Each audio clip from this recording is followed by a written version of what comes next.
That then enabled folks in the more the squishy middle who were just going along to get along to start to say, yeah, no, this is effing crazy, right? Like, we're gonna jump ship, and not even jump ship.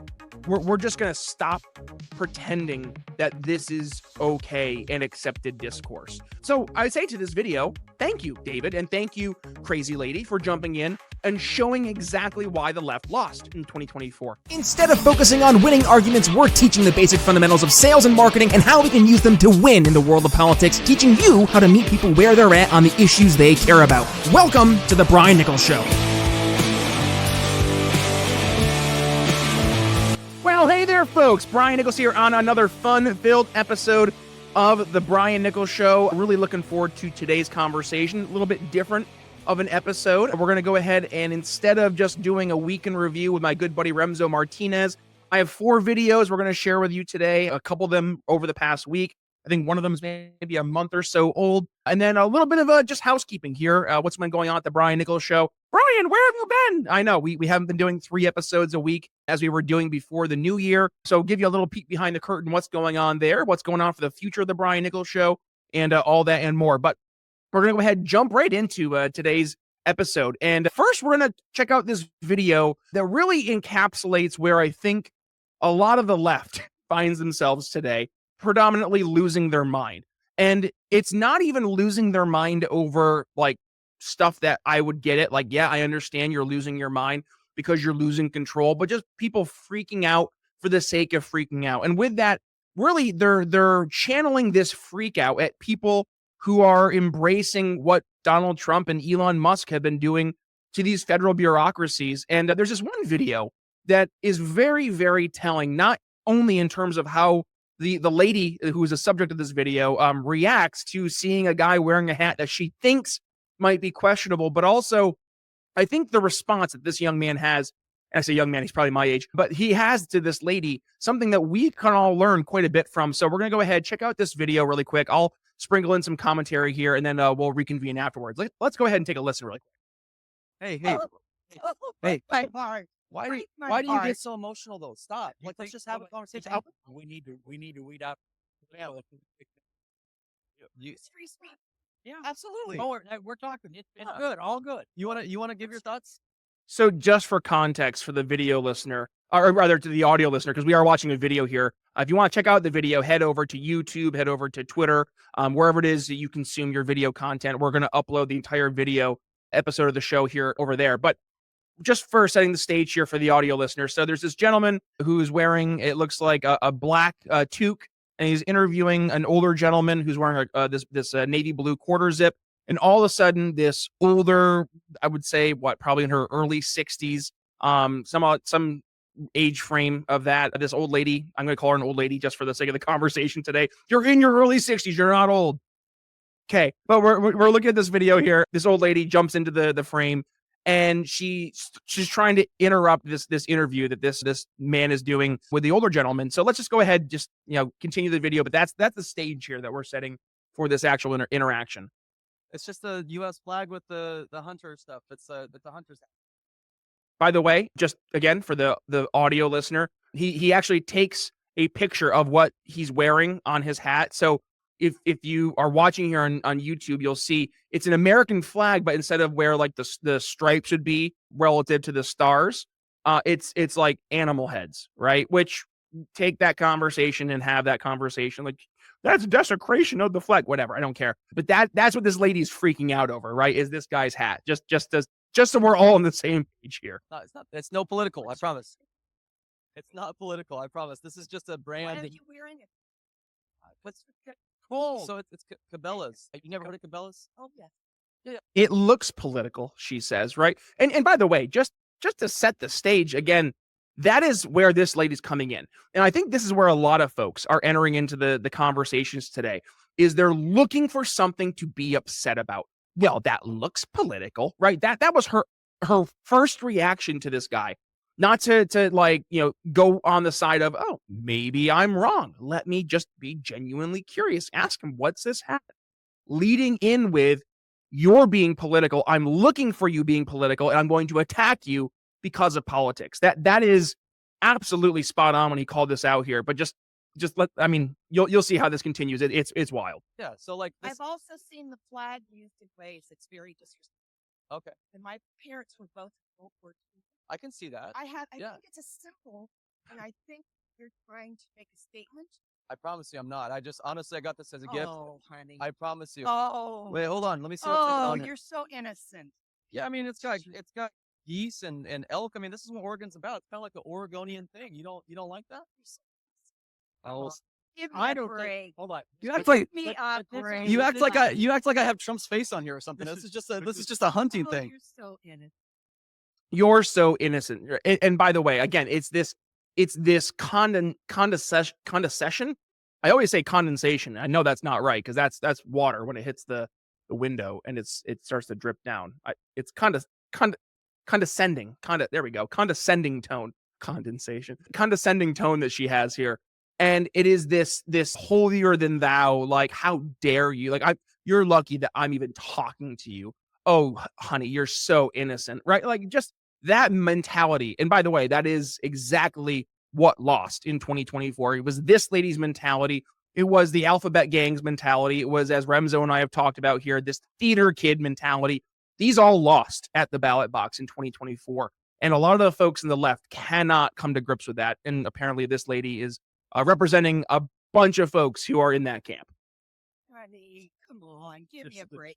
Pretend I'm your mom. I know. Pretend I'm your mom. Okay, I will. My mom died last year, so I would love that. I am so sorry. You really think you really think this is like I'm trying to like be malice out here? Like what you think of Elon I got- Musk. I have bad intentions with this hat? No, tell me what you. I think Elon Musk has bad intentions. We can't talk about Elon until And we you get just over said this that. because you're like No, thinking you I'm just out here said trying to. Elon Musk has This is just- bad intentions.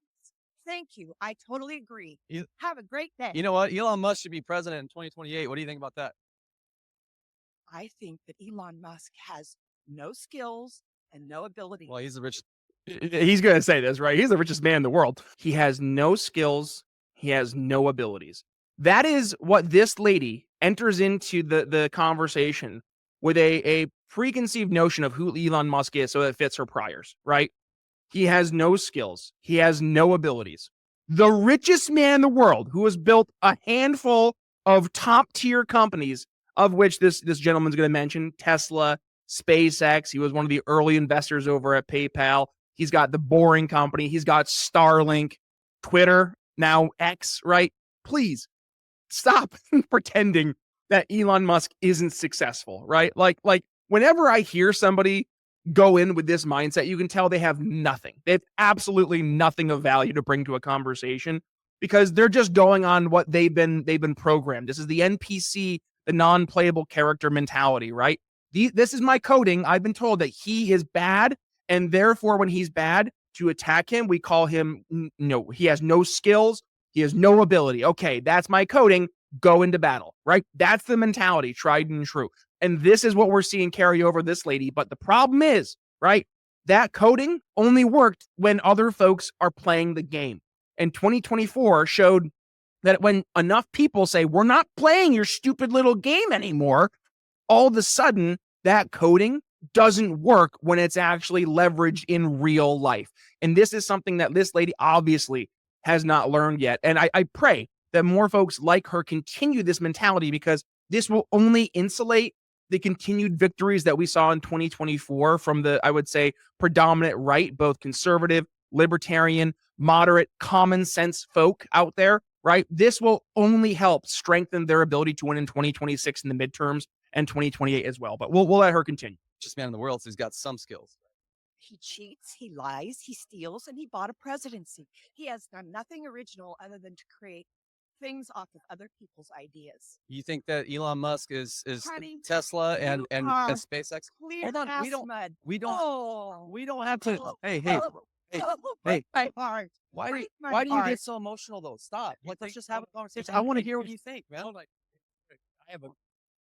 Hey, ma'am, Oh, your mama died last year. Ma'am, Sorry. ma'am, it's okay. Have a good one. Listen, ma'am, if you're that upset Don't though, call me ma'am. okay. First of all, I forgot about that part of the video. I wasn't expecting the transgendered man at the GameStop. It's ma'am. She comes in there, don't call me ma'am.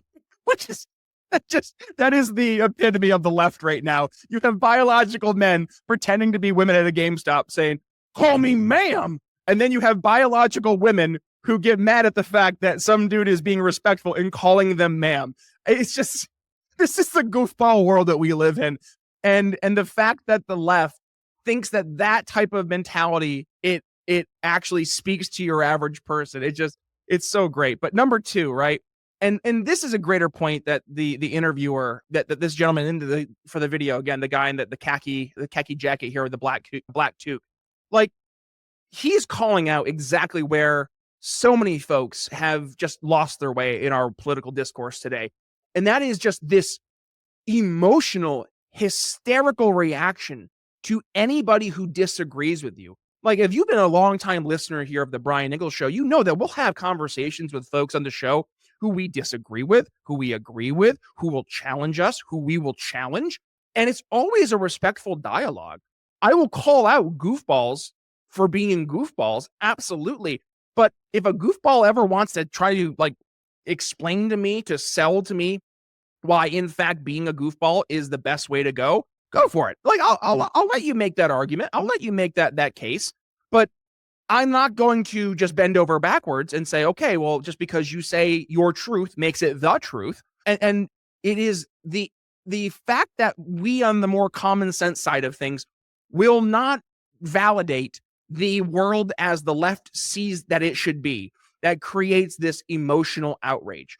Because when and this is the left in general, the progressive left, when you have so abdicated any personal responsibility, any personal morals, any personal ethics outside of governance that would be normally, like, in your own purview, right? Like the people in your life, your family, your friends, your church, your community, you start to instead put all the moral betters into these institutions, right?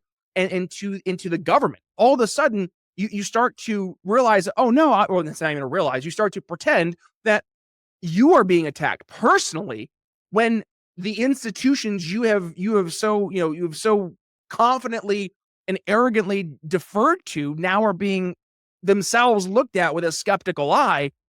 That is an emotional attack on you. And as he calls out here, it is this emotional, like, goofballness that the left is embracing right now, that I think your average person is saying, y'all are goofy, right? They're seeing the goofball and they're saying, no, I'm not listening to this. This lady, who's more rational, right? If you were to show 10 people on the street, just 10 average everyday folk, they don't have any political priors, you were to show them this dialogue, who do you think they would look at and say, yeah, I'm on this person's side?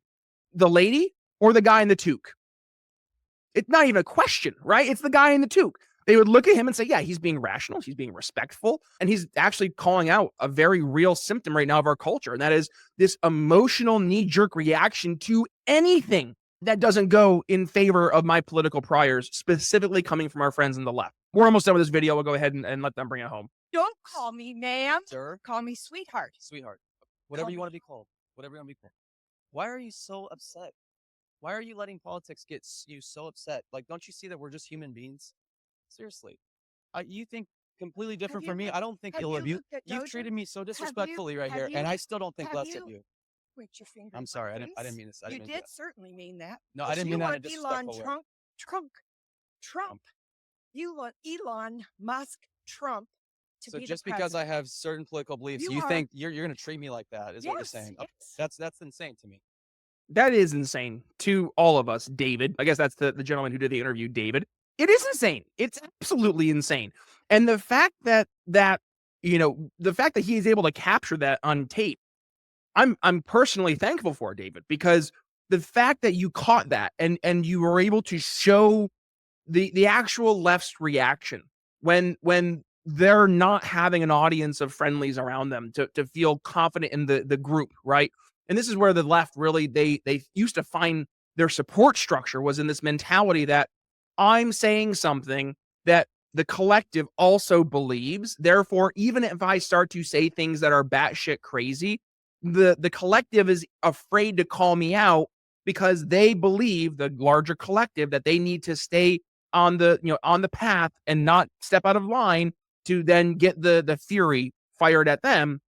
And what happened was folks on the right started to say, no, this is insane. And actually, I think we should be able to have a real dialogue, a real conversation about issues that matter using language that actually it makes sense, right? Talk about things in a common sense way.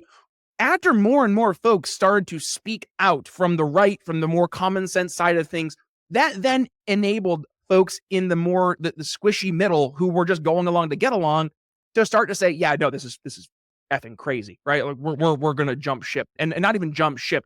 We're just gonna stop pretending that this is okay and accepted discourse. So I say to this video, thank you, David, and thank you, Crazy Lady, for jumping in and showing exactly why the left lost in 2024. Speaking of which, by the way, and this isn't just the left, this is the left plus federal bureaucracies plus the overall DNC, RNC establishments that had taken over our American political system for decades. In this next video, we're going to listen to someone who I've definitely had some issues with, but also someone who I think serves a very important role in our political discourse. And that's one, Jon Stewart. Jon Stewart was over on stage with, I forget the lady who it was, this woman from the Pentagon, I believe. This is a little bit older of a video, but this is Jon Stewart calling out the fact that the Pentagon has failed, I forget how many audits in a row, and can't articulate where the money has gone. And just this lady's reaction to Jon Stewart actually saying, hey, folks, I want to take a moment to talk about something that has truly changed my life, and that is Cardio Miracle, our incredible studio sponsor. Now, I'll be honest, when I first heard about Cardio Miracle and their claims about improving heart health, I was skeptical. But after using it for just about 2 months, I was absolutely blown away by the results. First, my blood pressure went from being consistently around 140/90 to a much more healthier and manageable 120/80. And my resting heart rate dropped from the low 70s to the high 50s. And I couldn't believe it. But the benefits didn't stop there. I started sleeping better, and I felt more energized at the gym, and my heart felt the best it's felt in years. And it's not just me. Hundreds of you, our amazing listeners, have reached out to share your own incredible experiences with Cardio Miracle. So, what is Cardio Miracle, and how does it work? It's a carefully crafted supplement that harnesses the power of nitric oxide to support optimal heart function. So, by increasing nitric oxide levels in your blood, Cardio Miracle helps relax your blood vessels, improve circulation, and it protects your heart from damage. It's like giving your heart the support it needs to function at its best. And here's the best part. We've got an exclusive offer just for you, our loyal listeners here at the Brian Nichols Show. When you head over to cardiomiracle.com and use code TBNS at checkout, you'll get an extra 15% discount on your order.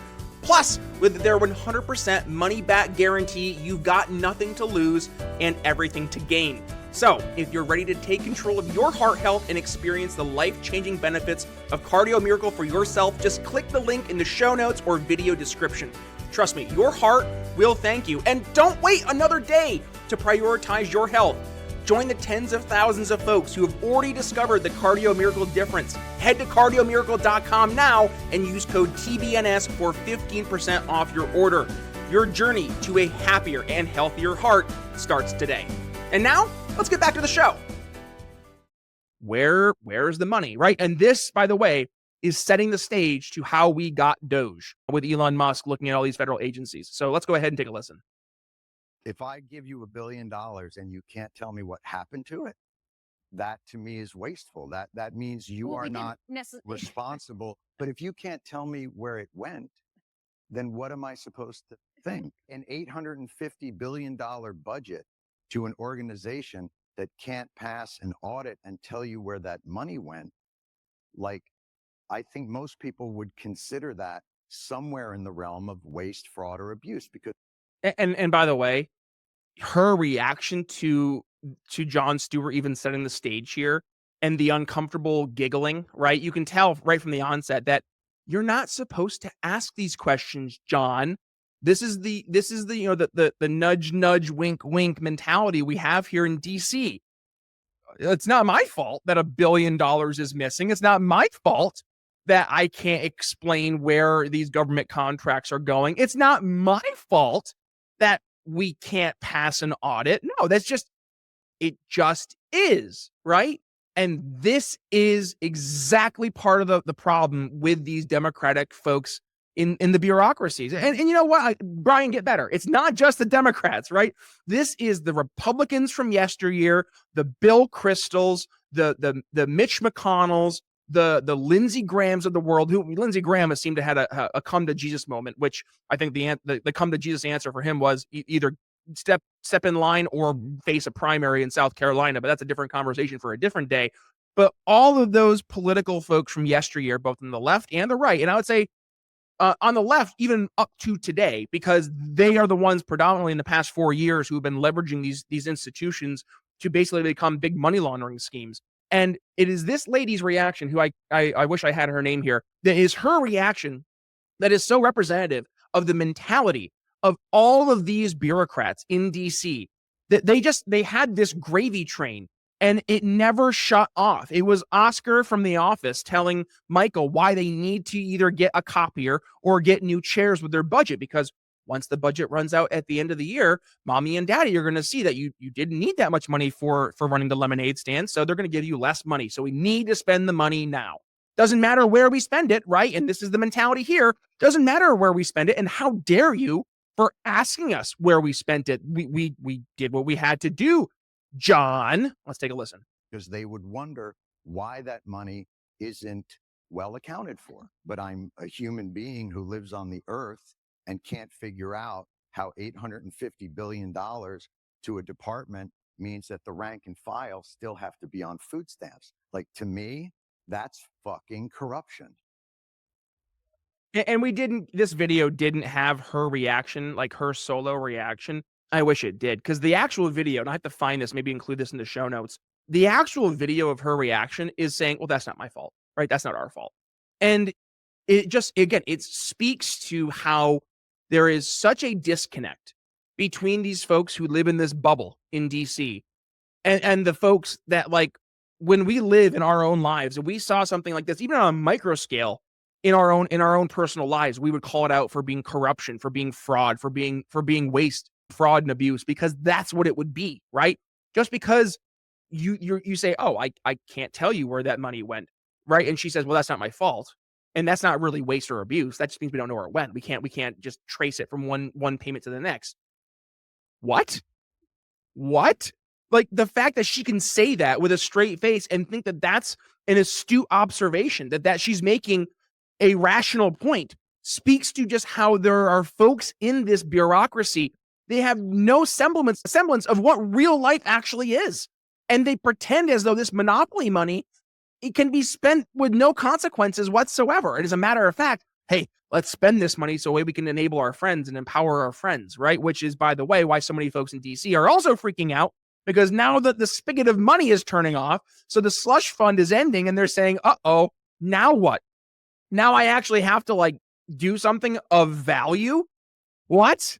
I know. It's shocking. I know. But that was a good little clip there from Jon Stewart. Next clip we're going to go ahead and check out. This is just a reminder of how bad things could have been. And in this case, we're going to go ahead and check out a video. I don't know who this guy is. Is it Sono something? I don't know. It doesn't matter. This is when Rems and I were talking about the theater kid mentality of the left, that they wanted to see become the future of American politics and the larger voting demographics, right? There's this gentleman here who I think he speaks to, for the video listener, you know where this is going to go, because you can just guess by the look. It's usually the septum piercing that's the red flag. Let's take a listen to this champ and his 40 seconds of calling for hope. There's still another chance for you. There's still tomorrow. Don't give up. Not yet. Be hopeful. Be happy. There's still tomorrow. Don't give up. Never give up. No, no, no. Never give up. No, no, no. Let me out you. Let me allow you. Never give up. No, no, no. Never give up. No, no, no. Let me allow you. I love you. Okay, so just a couple of things. I actually was a legitimate theater kid back in the day who used to get in trouble with the other theater kids because I said, y'all are fucking goofballs at times. They didn't like that, and oops. But just let's be critiquing this guy from a musical standpoint to start, because I have to. Number one, no words were spoken there. Diction apparently is not something he was ever taught. Keep those side comments to myself. But when you listen to him sing, there was literally nothing that he spoke. It was just one. Nope, that's not singing. That's not words. Number one. Number two, absolutely terrible in terms of his styling of the music is very nasally. Just F minus. And then just going to the overall ethic, that this is Remzo and I's main point, this theater kid mentality, right? This type of dude. Am I allowed to call him a dude? Is that hate speech? I don't know. The fact that the left in general, the Kamala Harrises of the world, the AOCs of the world, the Ilhan Omars of the world, right? The fact that they look at someone like this chap and imagine them as a slam dunk representative of who their voting base should be, again, speaks to why so many folks on the left just got destroyed in 2024. Your average person said, nope, sorry, you're not going to lecture me about morals, ethics, and what's considered normal when you're representing your normalcy with this. This isn't normal. This is not how your average everyday person interacts with folks. And by the way, this isn't at all how your average everyday person just exists in the world. Nobody's sitting there just like crying to themselves because Kamala Harris lost, and therefore I'm going to create a TikTok video to nasally and without any dictation whatsoever sing a song to my followers to say it's going to be okay. No, this is mental illness being put on public display for clicks, for other folks who are also probably not doing so great up top to think that this is normal. No, this isn't normal. And this is that old lady from the clip before. That is what she would have been today were she a younger voter, right? She would have been embracing this goofball theater kid mentality, right? And you saw this with the way she approached, oh, sweetie, oh, you're so innocent, honey, right? That not condensation, the condescending tone she had, and layering that in, you could absolutely see this chap here doing something like what she did with somebody else if they were doing a man in the street interview, and just being downright like just disgusting and vile, and having the words drip with just hate. And it's what's funny is that it is our friends on the left who they stand up and say, end hate, say stop to hate, all these just silly bumper sticker slogans. And yet it is the folks on the left, by and large, who are carrying these banners of hate forward. It is these folks on the left who are actually leading the charge with hate versus trying to end hate.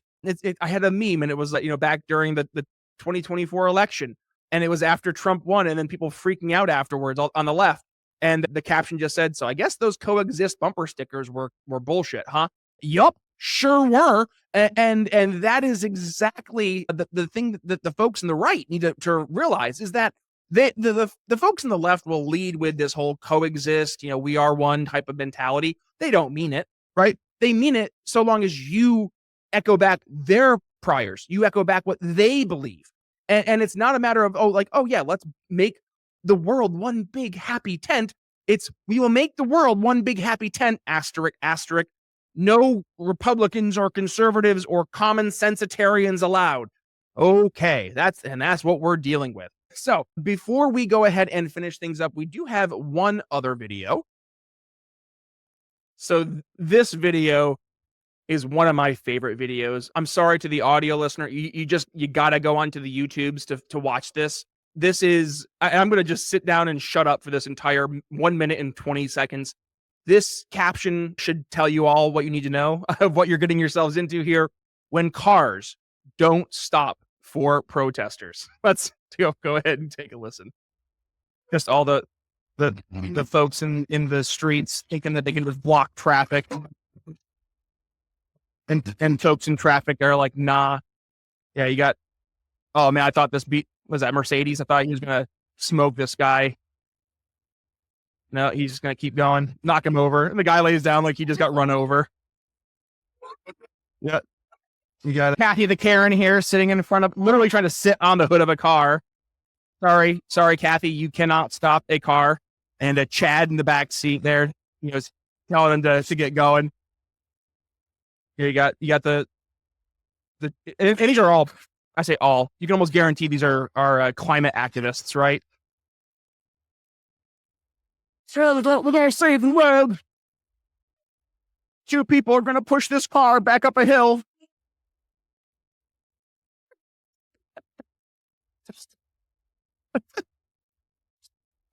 You love to see it. Oh.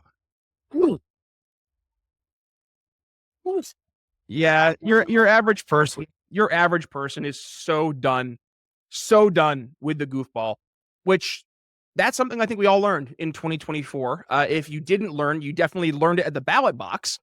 Congratulations. Like this is something we need to take away from this election, is that when the normies, when the common sense folk speak up together and say, nah, nope, this is enough, stuff happens. And in most cases for the better. You know, I've had this battle with a lot of my libertarian friends who argue against the ideas of populism. They say populism is dangerous, Brian. Populism is how we watch principles get destroyed in the name of some collective mentality. No. Like, we need to take a step back here and understand, first and foremost, the game we are playing. We are playing this democratic republic type of game where we have to win elections with using the tools at our disposal, in this case, the ballot box, right? And that is nothing more than a democratic election in the truest form, right? Where you are voting for one person over another and you're trying to have them go to office. And the only way to get that higher percentage of votes is to appeal to a larger group of voters, which by definition means you have to be popular in your positionings and in your delivery, therefore echoing a populist type of message. And this is where folks in the left and on the right have gotten so lost, is that they keep on thinking that if only we tell people exactly the right way to live with our principles and to convince enough folks that need to live the exact same way we do, that then we'll have our utopia. Then the world will be perfect, right? Because if everybody's living by libertarian ethics, then, oh my goodness, we can all hold hands and sing kumbaya. And by the way, on the left, they have this exact same mentality, right? If everybody just treats everybody the way that they want to be treated, with dignity and love and respect, to the point that we ignore reality, we ignore biology, and we live in an equitable world versus a world where we embrace the idea of meritocracy, that in turn will create our utopia. When you are on the right and you're echoing the opposite of that, but still from the mindset that if we only had our utopian vision, that everything would be perfect, you are not living in the real world. And this is where the bell curve, right? The bell curve of politics really, like, it matters. And why Trump is doing so well. Trump is leading on these 80% issues. In the world of business, we talk about 80-20 rules, right? You know, you have 80% of your market that's, they're not really searching for you, but that 20%, that's your golden goose. Like, you go after them. And you look at Trump, what's Trump doing in the 80-20 rule? We'll flip on the inverse. Trump is talking about the 80% of issues that people agree with. And then, like, the 20% of the issues, it seems like the left is going ahead and trying to defend tooth and nail. And that is where Trump is winning. Because while the left is defending the 20%, the stuff that loses, and it only appeals to the folks on the margins of the bell curve, Trump's saying, I'm going to embrace the stuff that a majority of folks agree with, a majority of Americans already kind of like live their lives by, and it is this common sense approach, which, by the way, when you start to incorporate libertarian ideals and principles into a common sense approach where you're trying to reach more of the masses instead of saying you have to meet us where we are in the world of libertopia, instead, let's bring libertopia to the real world and start putting it in practice in areas to help show the common sense folk that our ideas aren't utopian, but actually they are the common sense values that the left pretends theirs is, right? That then you can not only start to get more people on board with your approach, but objectively make things better. Start to solve problems today by leveraging the populist movement of today for tomorrow.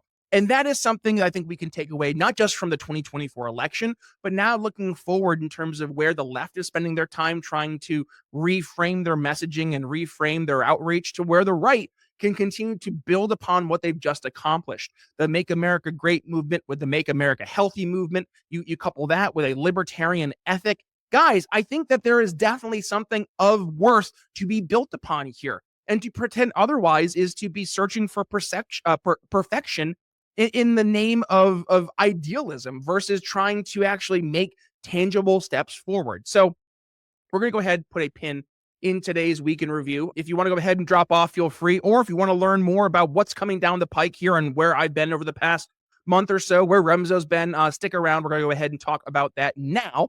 So yeah, elephant in the room. We've been doing 3 shows a week up until the election. You know, we working our butts off. Remzo and I doing our week in review, doing my once a week conversation with a guest, and then doing usually my Brian's briefing or something therein. And we got to the holidays, went and visited family in northern New York. For folks who are, again, have been playing along in the home game, I have a little girl now. So, that's obviously number one priority in my life is my family.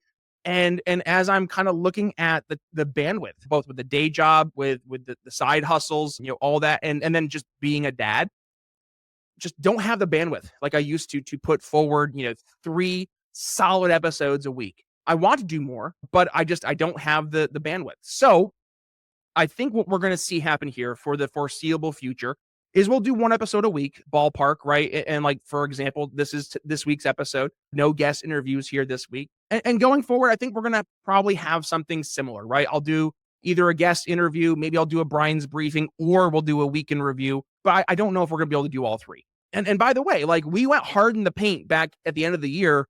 And I think we're really paying for that in a positive lens right now with what we've seen from both the continuation of our audience growing, but also now these social media platforms starting to take their fingers off the weights, off the scale, and actually letting us compete. Like, I've done nothing different for the show since the election. The only thing that's changed is that our numbers have been increasing. I've actually done less shows, and I would dare say, all due to the fact that YouTube started to say, okay, we see the market reacting in the election. I guess we have to react as well from the content that we're allowing to be hitting the main feeds. Same thing on Facebook's and Twitter, thankfully, has gotten better ever since Elon took over. So, thank goodness for that. But in terms of where I see the show going right now, unless there's a big change, which I would always welcome, right? Like, if we can get a couple of sponsors here that are big sponsors who can help not only just pay for the show in terms of helping with the bandwidth and resources we need to do the show 3 times a week, for example, like, unless something like that happens, I think we're going to see the show go back to a once a week mentality, which is very much like what we were doing when the show started back in 2018. And this is not to, try to end the show. I'm not in that mentality of like, okay, it's time to start shutting things down. Like, gonna pick on my buddy Jason Stapleton for a second. I remember looking at his podcast feed and just being like, where'd Jason go? And then it was like 2 or 3 months later, he released a 10-minute episode being like, yep, show's done, no more podcasts, and he just ended it, right? We're not doing that here at the Brian Nichols Show. We've been doing this show since 2018. I love you as the audience. We've had some amazing episodes here with some amazing guests, and afterwards, we've always had some amazing dialogue and conversations behind the scenes with you guys on social media or in emails or letters or what have you. So we're not going anywhere. Just want to set that stage to start. Show's not going anywhere. But in terms of just the bandwidth, I genuinely think we're going to see the show probably do once a week. So, if you're looking forward to the 3 shows, I'm sorry, hey, become a supporting listener, help support the show, $5, $10, $20 a month. If you can do that, if you listen to the show every episode and you get value from the show and you want to see us do more, hey, go ahead, support the show that way financially. It allows me to start bringing more folks on for my team to help do those extra things. But just until then, hey, I'm one dude. I only have the bandwidth as much as I do. I do have a team behind the scenes. Chris, not Chris Spangle. I do like Chris Spangle, but no, my buddy Chris Long, Magdalene, she's been awesome helping me out in the marketing world. And then, my team, TBNS, I got my folks over there, Chris Guizetta, Jeremy Todd, Frankie, all you guys are incredible, Kenny Cody. So just thank you for continuing to support the show, helping us reach out to get more folks, in the world of liberty, both aware of the program and our approach of helping meet people where they're at on the issues they care about, selling liberty versus expecting people just to say, wow, this is a great idea, I'm on board. Not how sales works. So with that, I appreciate the love, the support, but also the questions that you guys have been raising over the past few months. Hey, are you and Remzo good? Yeah, no, Remzo and I are great. Remzo's getting ready to move to Vegas. So he's a little busy right now on his end. So, obviously, I know Remzo and I, we're BFFs. He's one of my best friends I've had now for well over, a decade, which is bonkers. He and I were talking about that off air the other day. That we've been buddies for 10 years in this world, and just, man, 10 years sure flies by when you're having fun. But no, everything's great between Remzo and I. It's just a bandwidth issue. And by the way, this is just life, right? Like, I have a family. Remzo, he's moving with his wife out from the Great Lakes to the Southwest. Like, just life happens. I'm traveling a lot for work. I was out in Philadelphia, New York last week. I'm going to be going all over the East Coast, the North Central Great Lakes region here of the next month. Going to be down in like Florida area in April. Like, I'm going to be everywhere for work. And like, it comes down to, I am one person. I need to, make sure I'm using my bandwidth as efficiently as possible, but also I can't get burnt out like I was. I was definitely getting burnt out doing 3 shows a week, plus the day job, plus other side hustles. I produce another podcast on the side. I host another podcast in my business world, just with that, plus the side business I have for BNC Technology Advisors, which helps reach out to folks helping with their technology issues. Like, there's just a lot on the old proverbial plate there. So no, I appreciate you guys reaching out. Just understand, I love y'all and I'm not going anywhere, but just until we're able to get some bandwidth issues figured out, which, fingers crossed, by the way, like, looking forward over the next calendar year or so, probably some big changes coming in the life of Brian Nichols, but also just in my family's life and in terms of maybe where we're located. I don't know. There might be some stuff happening that's going to help open up some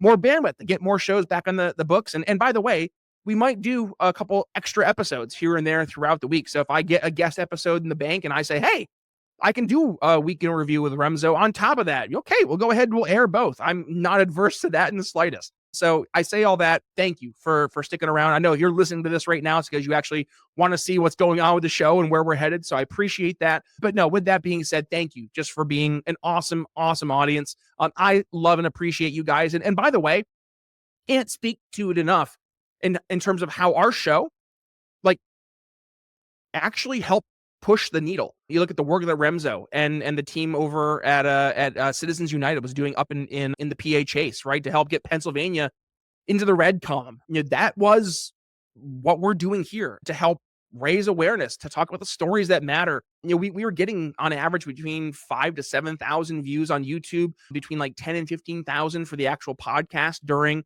the heat of the election.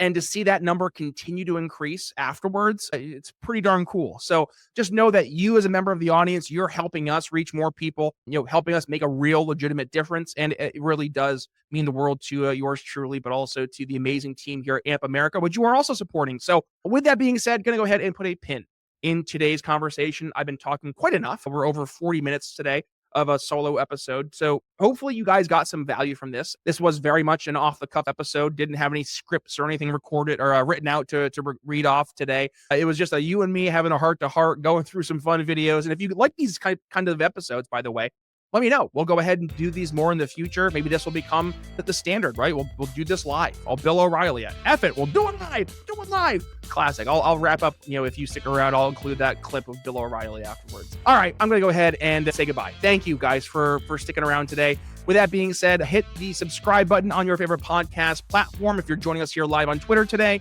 or on Facebook, wherever it may be, hit subscribe, hit follow. Also, make sure you go down below and comment your thoughts on today's episode. I would love to hear that as well. But hey, otherwise, I'll go ahead and talk to you guys later. With that being said, Brian Nichols signing off here on the Brian Nichols Show. And go ahead, support our amazing sponsors like Cardio Miracle. Scan that QR code over my shoulder or head to briannicholsshow.com/sponsors. All right, I'm done. Brian Nichols signing off. We'll see you next week. Thanks for listening to the Brian Nichols Show. Find more episodes at briannicholsshow.com.